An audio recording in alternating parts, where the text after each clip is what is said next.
Megan took the day off, wrapped herself up in a blanket, and read my new book, one box at a time. 5 hours later, she had a plan. 3 weeks later, she launched her subscription box for the first time and sold out, passing her first and second subscriber goals. Come join us as we break it all down for you on this episode. Welcome to the Launch Your Box podcast, with weekly tips, tricks, and strategies to start, launch, and grow your subscription box. Now, here's your host, Sarah Williams. Welcome back to the Launch Your Box podcast. Today, I have one of our Launch Your Box members with me on this episode because she just launched her subscription. And I thought it would be amazing to walk through how she put her plan together and launched it. And it's a lot easier than you think. So, Megan, I am so excited to have you on the podcast today. You literally just launched your subscription, which I think is going to be great for all of our newer people listening. Like, that's the hardest thing, like, they get in their head about it, and that's the hardest thing. And you can say that too, because you put it off for a little while. We're going to talk through your story, but I'd love for you to introduce yourself, tell them a little bit about your business, and then we're going to jump right into it. Awesome. Okay, so yeah, my name is Megan Hoiosen. I'm the owner of Sweet Tea Living. It's a little home decor and vintage shop, Eagle, Idaho. And I actually started 10 years ago. It was started in 2014. I loved home decor. I loved vintage items. I decorated my house and I was like, well, I keep collecting, so I might as well sell them. So I was a school teacher and just kind of did it on the side. I did like flea markets and antique shows for the first 3 years. And then I had a friend say, you should open a shop. And I was like, no, I don't know. I know nothing about business. And we looked at a property and I had to decide in 3 days. And so we jumped in and started a brick and mortar. So that's kind of how we started in 2017. And it's just kind of evolved since then. So, you say home decor. Do you make signs? Like, tell me a little bit more about what you do. Yeah, so I don't actually make anything. We did at the very beginning. We did a lot of like painting furniture, flipping items, vintage items, things like that. And then where we live, a lot of people have been moving in and wanted more home decor. So we kind of mixed and married kind of the old and the new together. So we're kind of a mixture of that. So I order in a lot of products that are new, but then I also go out and find old pieces and pieces of furniture and things like that. And so we're always switching our shop around, so it's something new and different. I always wanted to create that experience for people to come in and have this kind of like moment of like, oh, it's kind of a fun way to kind of unplug from out, in the regular world and just come in and have some fun. I love shops like that. Like, it's almost like everything is kind of unique and different, and it's kind of displayed in different ways. I love to shop in shops like that. I think of like a lot of like downtown little square type Mhm. shops that are very unique and different in that way. Yeah. And so when I saw your post in Launcher Box. That's why Megan's here. I saw her post a win, but I saw that your box said my sweet tea box. And it wasn't until I started to read a little bit about it that it wasn't about tea at all. So No. tell me a little bit about Sweet Tea Living and where the name came from. Okay, yeah. A lot of people ask, "Oh, do you sell tea?" And I'm like, "Well, actually, we do. We sell boxes of sweet tea from Alabama." But the root of it came from just the hospitality of being down south. My grandma was from Tennessee, and we just, always loved that hospitality of the South.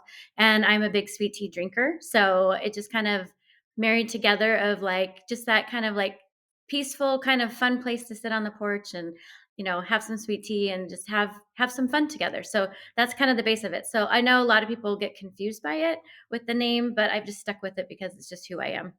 It's kinda like I go back to when I named my box. My business is called Framed, but I don't sell frames. And so, I used to, that's how my business started, but that has very much evolved over the last 10 years.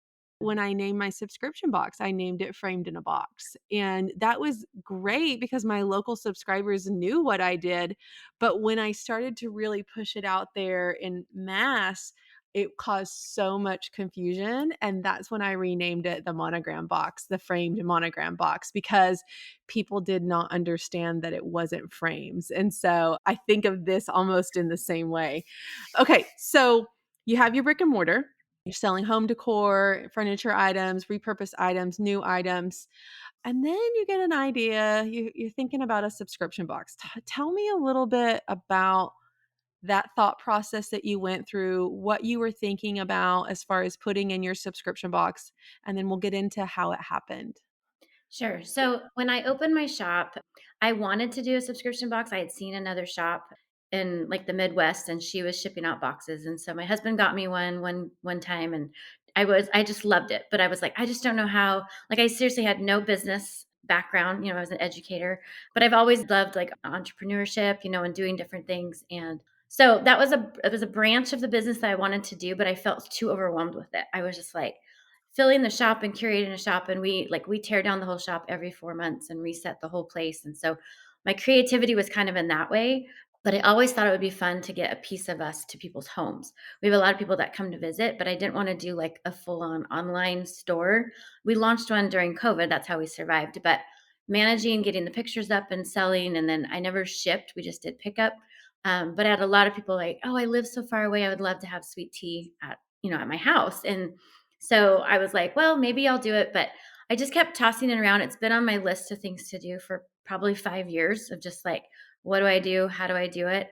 And I was on Instagram a lot because I'm there a lot promoting my business. And I saw one of your ads about Launch Your Box. And I was like, what is this? And then I'm like, I'm just going to do it. So I clicked on it and I became a member of it. But again, that was probably 5, 6 months ago. And again, it was Mhm. just taking the time to like get on and do the courses and, and listen to all the different things that I feel like I'm just running all the time, managing the business, the brick and mortar, that I was like, I just don't have time for it.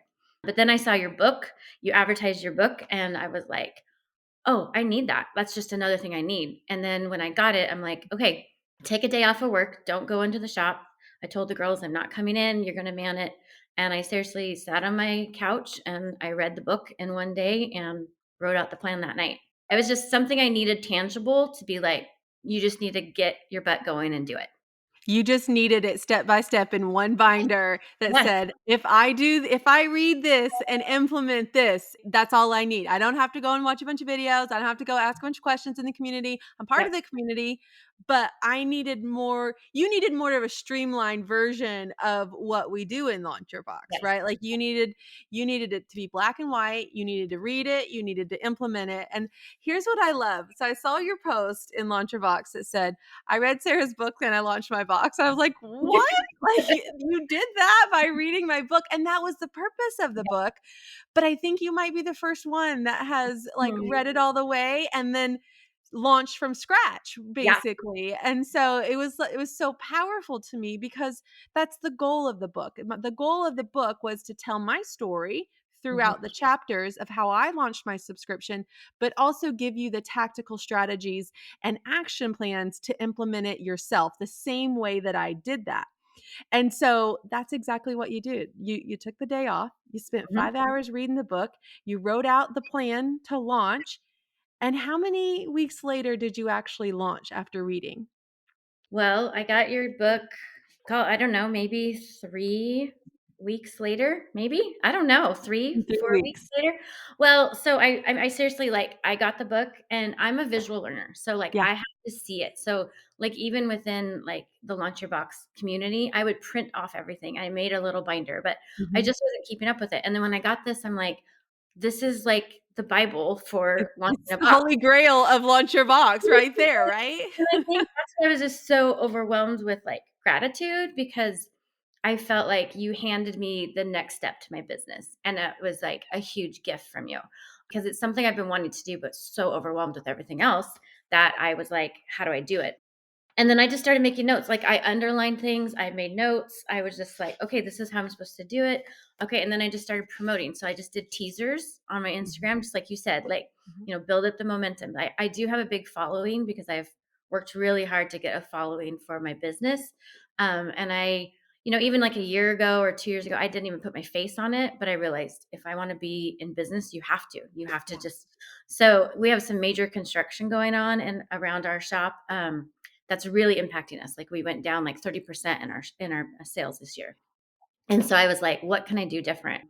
So I bought myself a hard hat, and I do construction updates for the community and have them come in, and people will come in because I'm engaging with them. Yeah. Um, and so then I took that, and that's how I launched the box. I said, "Hey, I know you've been seeing a lot of building going on. Well, I'm also building something myself." And I had my hard hat Oh. and my hammer, and I was like, "We're building a new branch to Sweet Tea Living. So if you can't get to us, we will get to you." So again, it was just that, like, reading your book and being like, "Okay, next step. What am I going to do?" And I just wrote out the timeline. I just was like, "Okay, Word document. Okay, for 3 weeks, we're going to promote, and then on this day, we're going to launch the wait list. And then we're going to build the wait list for a few weeks." And then I gave him, I mean, I followed it to a T. So anyone that's out there that wants to go for it, just read the book. You can do it. We launched on a Wednesday, like you said. We closed on a Sunday night. You Um, followed that schedule right in the book, and I I even have did. a doodle outlining it on the Like, calendar, I right? know. Yeah, seriously. I did hire a guy to do my website because I am so overwhelmed with my own brick and mortar and keeping up with all of that, especially during the holiday season. I seriously was like, why am I doing this during the busiest quarter of the year? But at the same time, I was like, this might be the moment to do it Yeah. because people are ready to shop. So anyway, so I did. I technology is overwhelming to me. I have enough going on that I realize that will take me 6 months to even implement. Like I started like looking at the Shopify, and I'm like, I will never get this off the ground if I try to do it myself because I just know that's not my strength. I'm Right. creative, but I'm not that. So I hired a guy to do that, build the wait list. I mean, and he did it in a day. Like, it would have taken me, like, 4 months. So, to me, it was worth the money upfront Mhm. to get that part going. And then we just had that, and then we're like, "Okay, we better meet to figure out what's the website gonna look like." So, we just did one step at a time, and I just kept building the momentum, and then we opened it, and it's like you said too, like the first day, there's quite a few. I mean, it was super fun. Like Mhm. we created the founders club. So the first 20 people to sign up are going to get an extra item in their box every month for the year. Then it was like, started building in the middle of those few days. It was low. Then I was like, okay, last chance. And we had hoped for 50 people. That was my goal.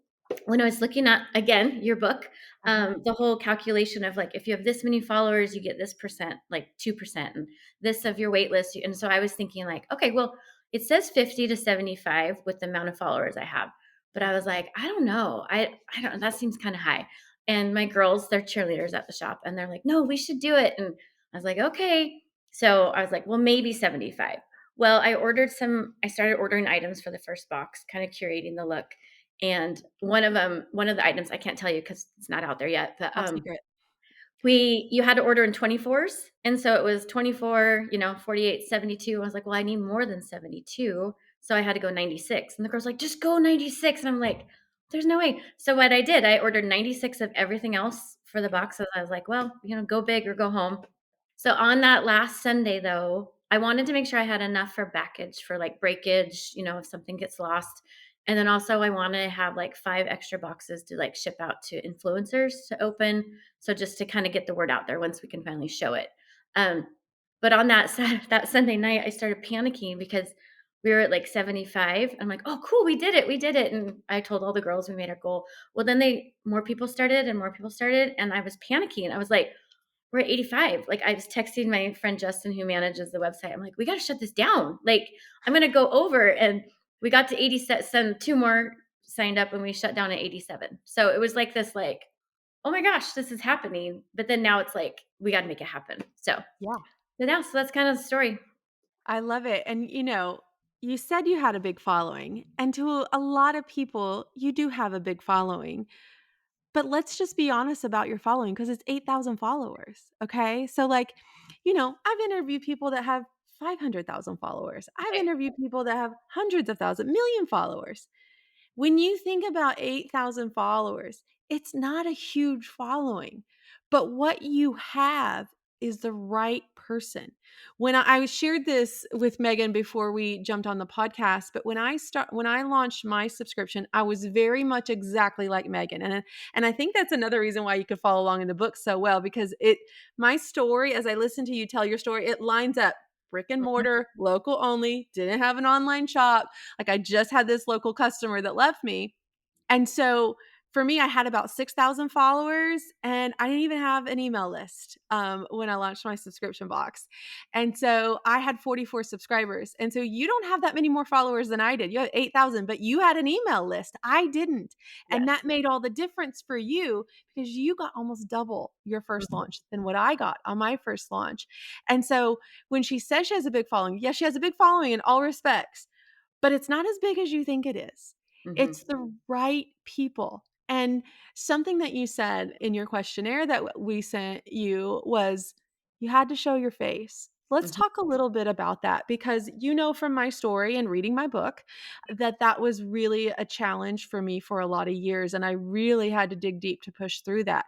Let's talk a little bit about that. How did you feel about that when you started it? Was that easy for you to do? Did you struggle with it at all like I did? Oh, no, I hated it. I mean, I was like I mean, I'm very much an extrovert when it comes to, like, face to face with people, but, like, I hate my voice, I was like, we're our worst critic when we see our face on the screen, and you're just like, "Oh, I don't like that," but I tried to remember, like, just being a real person to the other people on the other side, and I started thinking about who are the people I like to follow. Like, Yeah, I don't like to follow the perfect people. Like, I love to follow the people that show the behind the scenes and, like, are, can be dumb and silly and I wanna see what they're up to, and so I was like, if I can become that way and just be myself and I don't have to, like, pretend, that made it a lot easier, for sure. I also I would get feedback from people that came in the shop. They're like, "Oh my goodness," like, "Oh, I saw you, talk about la la la," and I realized they really are watching the stories, and then also just with Instagram and trying to stay up, so people know what's going on in the shop, I realized I had to. It was just part of business. Like you won't succeed if you don't put yourself out there. And I thought if I believe in it enough, then I need to get over myself and just go for it. right. And so that's how it started. What would you tell someone that's maybe sitting there struggling still? Like they've launched their business and they know because they listen to me that they need to go live or they need to show their face or do the pictures or do the reels, but they're just still paralyzed by that. Like, what advice would you give someone that's still feeling that way? I think for me is just do it once and then the next time it'll be a little bit easier and then just do it again. And don't worry about the numbers. At first I was like, "Oh, only 3 people watched me," and like, "Oh, we got 5 likes," and to me it's more about the connecting with the other person and I think that's why like I do have a solid group of people that really love our business, but we've gotten to know them. Like they've become like an actual community. And I think that's what your book, that's what Mhm. resonated with me too, is that you're building that community of people. Um, and to be honest, sometimes it gets exhausting to be in person with people and customers all the time. Yeah. Like I can be on the Because you screen. can't turn it off. Like you turn the No, screen off and you're done, yeah, right? You exactly. can't turn that off when people are in your store all the time. No, and they wanna talk to you for an hour, and you're like, "Oh my goodness," like and I want to be that, like I always said, I want Sweet Tea to be a place where people come in and feel noticed and can relax, and we have a bucket of toys for the kids to play so mom can have time to but I thought, "Well, can I do that with my box? Can I give that feeling to that person with my box and still give them a part of me and through a video, but also it takes less emotional drain for me because I don't have to always be on all the time." So for the person that's scared of it, I think you just have to do it and then no one goes back and looks at all my videos from before, and if they do, they'll probably get a good laugh. But you just have to just go for it. And there's some I hate. I mean, I will retake reels like I don't know how many times, but when I feel good enough about it, I just push it and say it's good enough. Yeah. And here's the thing about a live. You can delete it. Like, Yes. literally, I think the very first live I did, I got off of it and I hit delete. I hated it so much, and luckily, only one person was watching it, right? So, Right. you can literally delete a live. It's not the end of the world. You think everybody's watching you, but nobody has even seen it. So, don't let that trip you up. One thing Yep. with that live part I wanted to say is that I actually think lives can be easier in some ways because you're just going off of what's happening in the moment. Whereas when I'm trying to do a promo or talking about things, I get my words all stumbled, and mixed up. And then I get frustrated with that and I have to retake. Where live, you're just like, well, it is what it is. It's so And I think casual. sometimes for me, it's, yeah, way more casual to Mhm. just be on. So I think in that way, maybe try it that way. Yeah. because I'm the same way. Like, I remember when I started this podcast a few years ago, I've always done lives, right? And so that just was always easy for me. But sitting in a room by myself talking to a microphone felt so hard because it was like there was nothing to buffer off of. There was nothing to have a conversation with. There was nothing to engage with in the chat. Like, it was me and my words and a microphone.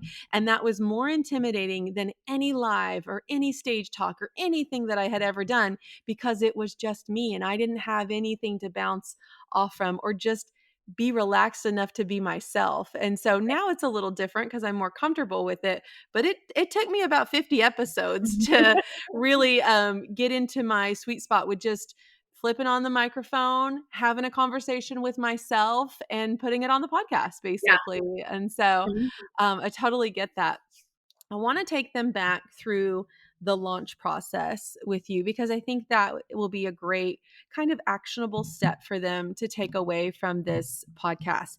You said you read the book in one day. It took you about 5 hours. I think it took me about 5.5 hours to read the book too. Like if you listen Mhm. to the audio version, I think it's like 5.5 hours. So you read the book, you're making notes in the book as if it's a workbook. I did the same thing with mine. I love doing that. And so you're like, all right, I've built an audience. Check that chapter off. I've built an audience already. I'm going to continue to build an audience because Sarah's telling me that's important. So I know I need to continue to do that. But now she's saying, okay, the first step is to build a wait list. I have to bring awareness to this. And while I'm bringing awareness to this, I need to collect these people and put them on a wait list. And so that was really the first thing you did. And this was a 3-week time span from the time you finished the book to actually selling your first subscription box online. You knew by reading the tech and logistics chapter that, Mhm. hey, it's probably smarter for me to, I know that I can launch this quickly if somebody will get me a website and I don't have to fumble through that. And that's one of the biggest stumbling blocks. And you probably see it in our community over and over again. People don't want to spend the money. So they fumble through it way too long when they could actually be making money. I mean, you were making money in 3 weeks, right? And if Yes. you would have relied on yourself to build that website, we wouldn't be here today talking about your launch, right? Right. And I know that about myself too. Like things that I'll be like, oh, I'll do it. It'll take me a little bit, and then 2 hours later, I'm like, Natalie, can you help me? And she's like, done, 10 minutes. I'm like, dang it, Mhm. why didn't I Mhm. ask you 2 hours ago? Like so, I know exactly what you're talking about. So you got help with the tech. So someone's working on the tech piece. You built your wait list. You got your wait list going. Now it's about planting those seeds. Here's what's coming. Here's what's coming. Get on the list. You get to launch day. You follow the launch plan to the T, right? It's like you do the early bird on Wednesday, you go public on Thursday, we're launching over the weekend, you close it out, cart closed. Tell me about that process. Did you do all the lives? Did you send all the emails? Tell me about what you did for this first launch because I also mentioned this in the book too. I have a plan for you, but sometimes we don't always make the entire plan happen.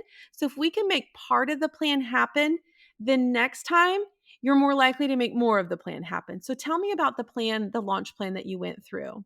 Yeah, definitely. So like, okay, I'm gonna follow it to a T, but then I kind of got overwhelmed with some of it, and so I didn't do all of it. We did the wait list, and then I had probably about 300 people on the wait list. Mhm. So I was like, okay, so I put it out there the first day of, early bird founders club, first 20 people, and that filled up very quickly. So we hit that probably within the first hour. People were just ready to go. Thing. Super fun. And a lot of them were customers that come in my shop all the time. They're just regulars. And we said you can do pick up at the shop, or you can do shipping. They're picking up. And it made my heart happy because I was like, oh, they love us, not just because of what's in a box, but they really do love our company, and we've Yeah. built relationship with them. And so it's kind of fun that they are in the Founders Club because they are such amazing people that have always supported us. So then after that, that was the first night with the first email. And then the next day I sent out an email to the whole list that I have. So I have about 3,000 on my regular email list for my shop. But we had new people that just because I put like the wait list on my Instagram. And Mhm. so I had new people that actually weren't on my regular email list. So we Yeah. had kind of a blend of some people just for promoting it that week. And then after that, I sent the email to everyone and I said, I'm going live on Friday morning. So Okay. if you want to hear more about it, you have questions, Meet me at 9:30 Friday morning and I will discuss it. And it's funny because I don't have anything. I have an empty box. Like, I don't have a box to show them, like, and so you're pretty much selling something that you can't tell them anything about. Like, Yeah. so it takes a lot of faith for someone to be like, "Yeah, I want that," right? So Right. that's why you have to you're pretty much selling yourself to them too, Mhm. because you have to promote that they believe in you enough for them to want to buy something from you. Yeah. Because anyone can just be like, "Here's a box. I'm sure Mhm. there's cute things in it when you open it." You gotta be able to sell it. And so I just got on and people asked questions and I just answered them. And I said, make sure, you get on the wait list, or if you're on the wait list, go ahead and click this. If you're new, then you can click this link. And so then people just started to kind of purchase from that. And then I sent another email that night. I didn't do like the 3 each day. I felt super overwhelmed because I've always been like, I only send you 1 email a week. Like Yeah. when people sign up for my email at my shop, I'm like, don't worry, I won't bother you. It's gonna be. But then I was like, no, Sarah said I have to. Like, you have to keep it in front of them. So I sent another one. Then I sent the next day one to just the waitlist people. And then I sent another. So I sent about 2 a day. I only went live once. And then it was just crazy busy in the shop with Christmas and Yeah. like selling. But I was like, Megan, you got to keep pushing. And I kind of got to this point, I got defeated, like probably the 3rd day in. I was Because like, it's oh, slow, and right? then you're just like, oh, maybe it's just the people that really love me. Like, really, it's not like, people are really going to grab onto it. And then I was like, no, you can't settle. This is your 5 days. You gotta. And so I Right? kind of like cheer myself, like, hey, you need to do something else. You got to go draft another post or put the link in your story again. And so then we did a countdown. So we did like, you have 24 hours left, and we had a countdown for people to see. And then I just sent another 2 emails that last day. So it kind of, I mean, I tried to follow it as best I could. You did great. You got Yeah, emails down, you got some posts down. You didn't go yeah, live every day, but that's okay. You went live once. But yeah. here's the thing about this launch, Megan, and this is what I want everybody listening to really take from. I'm laying it all out for you, step by step, piece by piece. It is all there. You take what you can and Mhm, implement what you can. And it doesn't have to be perfect and it doesn't have to be all in, but what you've built for this launch, now you can rinse and repeat it for next launch. So mhm, those emails you were writing, guess what? We get to use them again. The posts you were making, guess what? We get to do those again. And it just becomes easier. And then next time you have more time to layer in more emails or more lives or whatever, because you're solid with the content and the assets that you've built for this launch, that you don't have to recreate every single thing for the next launch. mhm, And that's the whole part about layering in. I layer things in my business all the time. And when I launched the first time, I didn't send any emails. You heard me say I didn't even have an email list. So mhm, that wasn't even something that I knew how to do. But over time, I built the email list and then like, okay, I need to send emails. Oh, I really need to send more emails. And this was a formula. My launch plan is something that I built over 7 years. Like it mhm, is a process that I have developed. And now all I have to do is rinse and repeat it. But it didn't start that way. And I want everybody listening to understand that I'm giving you the tools, I'm giving you the resources to know what you need to do. And it's all it is up to you to implement it.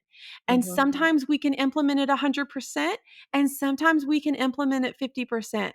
But if we don't implement it at all, we're not taking steps towards launching the subscription. You said it 5 months ago, you joined Launch Your Box and you just been hanging out. And then mhm, it's that book that really helped you put it all together, and because that's how you consume things. That's how you really receive that information. And it was compact and it was all together and it was printed, because that's how you receive information, and that allowed you to do it. And you said something in your notes about, I was either going to do it now or I was going to put it off for a while again, and I figured I just needed to do it now. And I'm the same way. I'm either going to get mhm. back to you in 30 seconds or it might be 6 months from now. Like Exactly. that's literally Yeah. how I respond to things. And so Mhm, when you get that little oomph, that little tug, like, I need to do this. I feel mhm. inspired to do this. I have the knowledge to do this. Stop sitting on it. Yeah, for Stop sure, stop sitting for on it, sure. Yeah, because you have 87 subscribers now. And I know, and you know, that the only thing that's going to change is you're going to keep growing that. right. But if you never started that, you wouldn't have something to build on. And the Mhm. next launch you have, you're gonna build on that first launch and you have the tools and you're gonna pull that book back out and you're gonna go to the launch module and Mhm. you're gonna grab your notes and be like, okay, I'm gonna send more emails this time. I'm gonna go live 2 more times this time. I'm gonna do something different this time and keep layering in this plan to be locked and loaded. Yeah. Well, I think what hit me once too is like during the 3rd day and I felt kinda like this like lull.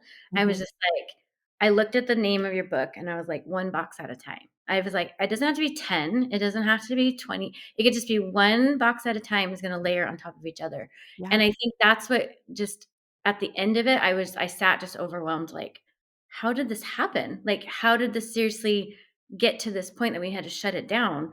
And it was just one more, and I think that's my encouragement to anyone is, like, send the email, put out the post, because every single time I did, 10 minutes later, I had one more box, and yeah, that's where I kept, like, "That's one more box," and then there's one more maybe 20 minutes later, and I'm like, "Okay, people are gonna read it, people are gonna see it at different times, and they're gonna act on it," but if I didn't put it out there to remind them, I wouldn't have gotten them.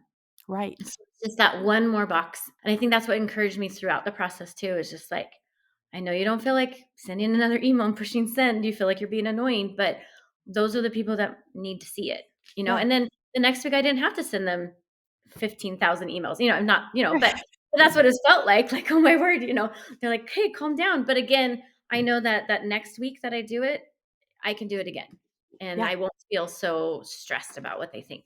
Right, because you've learned through this process, right? Not Yeah. only did you learn by reading the book, but you learned by actually doing it. And a lot of us creatives, that's Mhm. how we learn things. We learn by doing. Mhm. And so while it felt overwhelming to you, by just taking the steps, like starting the wait list, Mhm. getting someone to build the website, just by doing those two things, it gave you the momentum to do the next thing. Like one action leads to the next action, but what happens to so many of us is that we get paralyzed with the first action, and so we don't have anything to build on. Mhm. And that's really ultimately the goal is the information's there for you. I do it in so many different ways. You can watch videos inside Launch Your Box. You can put your headphones on and listen to the podcast. You can head over and read hundreds of blog articles that I have written. You can grab one box at a time and read it step by step, chapter by chapter. Like there's so many ways to consume the information, whatever way feels best for you. For you, it was that book. And Mhm. now you've got the community. Now you got the other resources, new marketing, extra things we can do, promotions we're doing for fourth quarter. You can implement next quarter, like next year. Like there's so Mhm. much more, but it's getting to that first step and figuring out how you learn best so that Mhm. you can implement. Yeah. Well, and I think my encouragement to anyone is just start with the first step because like I still don't have my shipping figured out yet, but I'm shipping in 2.5 weeks. I'll figure it You'll out have because it figured out in 2.5 weeks, right?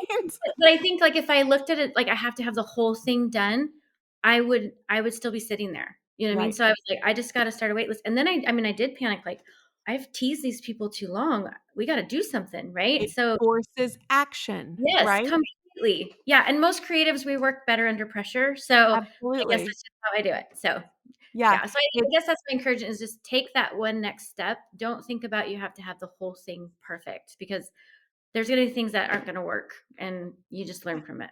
yeah. Stu always tells me you either win or you learn. And so Mhm. nothing is a failure. You're either winning or you're learning from it. Yep. What do you when you think about we're recording this right at the end of 2023, Megan and I are. But when you think about the new year and you think about your brand new subscription box, what goals do you have for the next year with your box?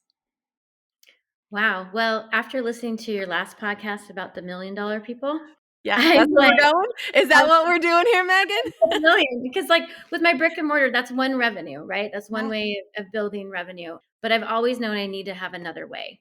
And major road construction is going to be starting around our business. Like people will not be able to get to us. And I was like, I need to have another way to build more business for us. So I just listened to it last night and I was already laying in bed like, I want to be in the $1 million club. Like Yeah. I want to be there. We're already halfway there with our brick and mortar. Like, couldn't this be the other side of it? So I think that might be one of my goals.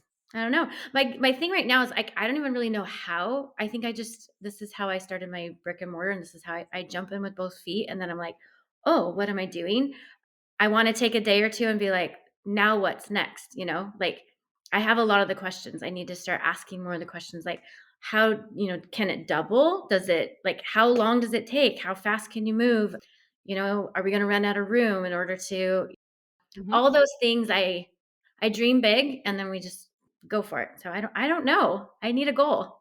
Yeah, Yeah. I think, the $1 million club could be in your future for 2024, and then I'll Nice. have you back on the podcast at the end of next year, and we'll talk about how we got to $1 million just like I I did with love it. them, because if you would have asked any of those ladies that I just interviewed, if they would have thought they would have been at the $1 million mark, they would have laughed at me. They would have Right. laughed at me, but all it took, and you heard it from them too, multiple revenue streams. Mhm. Finding the gap for your audience and filling it. Yeah. And that's what all of them did, and that's how they got there. Mhm. And you're doing the same thing. And so I have no doubts you're gonna be in that $1 million club. I might need to make a plaque or a trophy or something for this $1 million club. I'm gonna start handing out trophies for everybody that gets $1 million in I love revenue for the year. We'll it. put we'll put some we'll put some sequins on it, make it real girly. It'll be fun. I But love it. Yes. Megan, tell everybody where they can find you if they wanna check out your My Sweet Tea box. Yes. If you want to go to our website, it's sweetteidaho.com and you can read more about what we have offered and you can get on the wait list there. And then we will be launching more boxes in March. We're a bi-monthly subscription, so it's $79 every other month. I didn't want to overwhelm with people with too much home decor because you can only decorate so much. But yeah, we are excited to launch the next one. I already have some great plans of what's going to come next. Awesome. Thank you so much for just sharing your story with me today. I know it's going to inspire someone that's been sitting there kind of overthinking and wanting to start their subscription box. There's really no better time than now. Like, feel the inspiration, get the motivation, you've got the resources. And if you don't, go grab one box at a time. You can buy it on Amazon and let's get going. Yes, agree. All right. We'll see you back here next week for another great episode. Make sure you subscribe to the Launch Your Box podcast. I'd love for you to take a minute to rate and review it. Let me know which episode is your favorite so far. Don't forget to join me next week, right here.